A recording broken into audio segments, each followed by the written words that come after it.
ان کی نظر مرئیات محسوسات تک رہتی ہے اور اس سے آگے یہ لوگ جا نہیں سکتے، جبکہ انبیاء مرئیات محسوسات سے ہٹ کر اور اس میں سے نکال کر مغیبات میں داخل کر دیں. مغیبات غیب کی چیزیں، غیب کی باتیں، غیب کا علم. ہم کہاں تھے اس کا علم کسی کو نہیں. ہم کیوں آئے یہ آپ کو سائنس سے نہیں معلوم ہوگا، بس وہ تو کہتا ہے کہ موت مزہ کرو، مرنے کے بعد کیا ہوگا، کہاں جائیں گے، کن کن مراحلوں سے گزرنا ہوگا، قبر میں کیا ہوگا، حشر میں کیا ہوگا، نصب میں کیا ہوگا، میزان پر کیا ہوگا، پرصراط پر کیا ہوگا، جنت جہنم. یہ سائنس نہیں بتا سکتا، اس کا تعلق مغیبات سے. تو ایک ہے محسوسات، ایک ہے مرئیات اور ہے مغیبات. تو اللہ تعالیٰ نے یہ جو علوم دی حضرت آدم علیہ السلام کو، تو جن علوم کو ہم کہتے ہیں بھائی دین دنیا کا علم، یہ محسوسات والا ہے، مرئیات والا ہے. زمین سے کوئلہ نکالنا، لوہا نکالنا، اسٹیل نکالنا، ہیرے نکالنا، چاندی نکالنا، پیٹرول نکالنا، اس کا تعلق مرئیات سے ہے یا محسوسات سے. جیسے پانی سے بجلی نکالی اور بجلی سی طاقت سے اسٹوو چلتا ہے، پنکھا چلتا ہے، لائٹ چلتی ہے، مشینری چلتی ہے، ٹرینیں چلتی ہے. ان چیزوں سے چلتی ہے کہ رہی بات مغیبات ہے جو اصل زندگی ہے. وما امرنا الا واحدۃ کلمح بالبصر. سائنس نہیں بتائے گا اس پوری کائنات کی زندگی کیا ہے، اللہ نے بتا دیا، اور اللہ کی وحی کی وجہ سے انبیاء نے بتایا.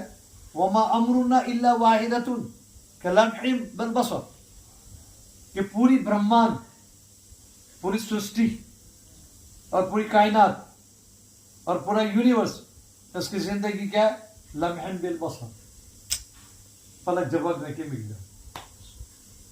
اب پلک جھپکنے کی مقدار کتنی ہوتی ہے؟ 1/5 آف دا سیکنڈ. سیکنڈ کا بھی 5واں حصہ. آئے جا بچ کر دودھ لایا ہوگا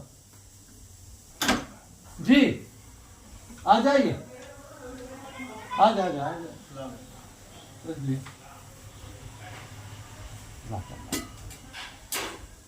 بند کر دی. ہاں بس اس کو بند کر دوں میں نے، بس یہ کافی. وما امرنا الا واحدۃ کلمح بالبصر. سائنس نہیں بتا سکتا برہمانڈ کتنا بڑا ہے، کہاں کیا ہے، ابھی تک سائنس نہیں پہنچا.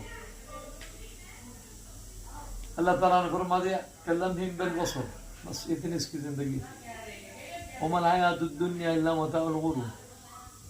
یہ دنیا کیا ہے؟ دھوکے کا سامان ہے، سائنس نہیں بتائے گا. قبر میں کیا ہوگا؟ سائنس نہیں بتائے گا. کتنے سوال ہوگے؟ سائنس نہیں بتائے گا.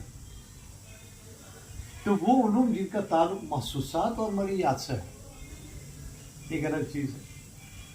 اصل علوم تو وہ ہے جس کا تعلق مغیبات سے ہے، جس تمہیں اللہ سے ملاتا ہے. علم کے راہ حق نہ نمایت جہادت، وہ علم جو اللہ تک نہ پہنچائے اور اللہ نہ ملائے وہ جہالت ہے. صحیح ہے. تو یہ علم ہے جس کے ذریعے سے آدمی اللہ تک پہنچتا ہے. تو قائد طیب صاحب رحمۃ اللہ علیہ فرمایا کہ خود اللہ نے یہ فرمایا کہ آدم کو سجدہ کرو. یہ فصل جواب نہیں دے پائے، ان کے پاس سب کچھ تھا، تسبیح، تحمید، تقدیس، علم نہیں تھا. اب علم کتنی بڑی دولت ہے کہ علم اللہ کی صفتوں میں سے ایک صفت ہے. حسن بصری فرماتا ہے کہ علم اللہ کا نور ہے، اور یہ نور اسی دل کے اندر میں آتا ہے جو دل صاف ہو، کینہ سے، کپت سے، عجب سے، برائی سے. پھر جب وہ علم اور علم کا نور انسان کے دل کے اندر میں آ جاتا ہے تو کتابوں کی ضرورت نہیں پڑتی. اللہ تعالیٰ اس کی زبان سے علم کے ایسے فوارے اور علم کے ایسے چشمے جاری کر دیتا ہے کہ بڑے بڑے عقل مند بھی حیران ہو جاتے. تو اللہ تعالیٰ نے جس کو علم دیا اللہ نے بہت بڑی نعمت سے نوازا. بے شک. اور نبی کریم صلی اللہ علیہ وسلم نے فرمایا خیرکم من تعلم القرآن وعلم. بس بہتر تمہارے نزدیک اللہ کے نزدیک ہوئی خیرکم. اگر انجینئر ڈاکٹر بہتر ہو تو اس کا ذکر ہو. خیرکم من تعلم القرآن وعلمہ. تم میں بہتر وہ ہے جو قرآن کو پڑھے اور پڑھائے, قرآن کو سیکھے اور سکھائے. جب اللہ تعالیٰ نے ملائے اعلیٰ میں سب سے پہلی بار سورہ یاسین اور طٰہٰ کی تلاوت فرمائی اور فرشتوں نے سنا تو جھوم اٹھے اور کیا فرمایا کہ مبارک ہے وہ قوم جس پر یہ 2 صورتیں نازل ہوگی, اور مبارک ہے وہ زبان جو ان 2 صورتوں کی تلاوت کرے گی, اور مبارک ہے وہ سینہ جو ان 2 صورتوں کو حفظ کرے گی. تو یہ تو 2 صورتوں کی بات ہے, یاسین و طٰہٰ. اللہ. اب جو پورے قرآن کا حافظ ہے تو اس کا اجر کا تو کیا پوچھنا, اور جو رات اور دن اسی میں منہمک ہے پڑھنے پڑھانے میں, تو اللہ کے نزدیک ان کا کیا مقام ہوگا وہ تو جب آنکھیں کھلے گی تبھی پتہ چلے گا. وَلَوْ تَرَىٰ إِذِ الْمُجْرِمُونَ نَاكِسُو رُءُوسِهِمْ عِندَ رَبِّهِمْ. قرآن تمہارے ہر سوال کا جواب دیتے. آج کل جو ہو رہا ہے مسلمانوں کے ساتھ, آج کل مجرم جو کر رہے تو اللہ تعالیٰ کی قُلُوا وَتَمَتَّعُوا قَلِيلًا انکم مجرمون. کھاؤ پیو مزہ کرو انجوائے کرو. کلو وتمتعوا قلیلا. 100 سال بھی ہے, 200 سال بھی ہے, 400 سال بھی ہے, 1000 سال بھی ہے, پھر بھی اس کی حیثیت کیا ہے؟ قلیل. کلو وتمتعوا قلیلا انکم مجرمون ویل یومئذ للمکذبین. بربادی ہے تمہارا. اور یہاں اللہ تعالیٰ کیا فرماتا ہے وَلَوْ تَرَىٰ إِذَا الْمُجْرِمُونَ نَاكِسُو رُءُوسِهِمْ عِندَ رَبِّهِمْ. جب ان مجرموں کے بالوں کو پکڑ کر اونڈے منہ گھسیٹ کر اللہ کے سامنے لایا جائے گا, اب کیا کریں؟ ربنا ابصرنا وسمعنا فرجعنا نعمل صالحا انا موقنون. اب کچھ اب یہ سائنس نہیں بتا سکتا, قرآن نے بتا دیا کہ دیکھو یہ ہوگا مجرموں کے لیے. ابھی تھوڑی زندگی ہے, مزہ کر لو. پھر کیا ہوگا کہ گھسیٹ کر لیا جائے گا, اور جب کفار مشرکین کو اور جہنمیوں کو جب گھسیٹ کر لایا جائے گا تو اونڈے منہ, اللہ اکبر, اونڈے منہ ان کو گھسیٹ کر لیا جائے گا. اب وہ اللہ سے کہیں گے ربنا ابصرنا, یہ اللہ ہم نے دیکھ لیا, وہ سمعنا اور ہم نے سن لیا, فرجینا ہمیں واپس لوٹا دو, نعمل صالحا نہیں بن جائیں گے, انا موقنون سچے پکے مخلص مومن بن جائیں گے. اس سے مراد کفار اور مشرکین جی مسلمان مراد نہیں. دیکھو حضرت علامہ آلوسی رحمۃ اللہ علیہ نے دلیل سے فرمایا ہے کہ دیکھو قرآن پاک میں سورہ فاطر میں اللہ تعالیٰ فرماتا ہے ثم اصطفینا, کہ ہم نے اس امت کو چن لیا, اور اس سے پہلے اللہ تعالیٰ نے بتایا ثم اورثنا الکتاب الذین اصطفینا من عبادنا. اللہ تعالیٰ فرماتا ہے کہ ہم نے اس امت کو اگلی امتوں کی کتاب اور علوم کا اور اس کتاب یعنی قرآن کا بھی ہم نے وارث بنایا. ثم اورثنا الکتاب الذین اصطفینا, پہلے تو ان کو